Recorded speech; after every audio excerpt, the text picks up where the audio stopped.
வாழ்க வையகம், வாழ்க வையகம், வாழ்க வளமுடன். குருவே துணை. அனைவருக்கும் இனிய காலை வணக்கம். ஆசான் அருட்தந்தை வேதாத்ரி மகரிஷி அவர்களது உலக சமாதான கவிதைகள் பார்த்து கொண்டிருக்கிறோம். இன்று கவி எண் 19. கருவமைப்பால் மாத்திரம் வரும் மாறுதல்கள் என்ற தலைப்பில் அமைந்த கவிதை. ஆராய்வோம் கருவமைப்பை பற்றி.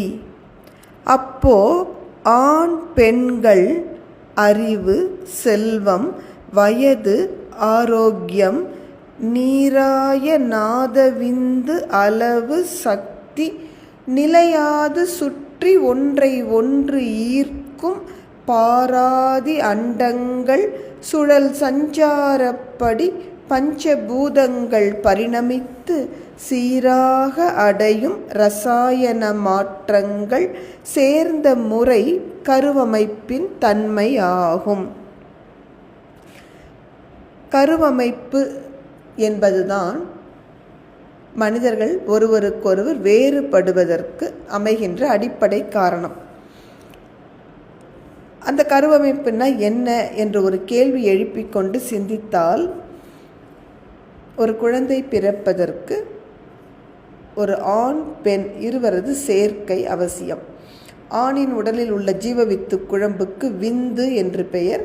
பெண்ணின் உடலில் உள்ள அதே ஜீவவித்து குழம்புக்கு நாதம் என்று பெயர். இந்த நாதமும் விந்தும் கூடும்போது அவற்றின் மூல உடல்களாகிய அந்த ஆண் பெண் இருவரோட வயது என்ன, அவர்களுடைய உடல் ஆரோக்கியம் என்ன, அறிவின் உயர்வு, அவர்கள் செல்வத்தால் பெற்றிருக்கக்கூடிய வாழ்க்கை வசதிகள், அது மட்டுமல்ல அன்று அவர்கள் இருவரும் கூடும் பொழுது வெளிப்பட்ட நாதம் மற்றும் விந்தினுடைய சக்தி, அளவு, குவாலிட்டி, குவான்டிட்டி என்று சொல்வோம் அல்லவா.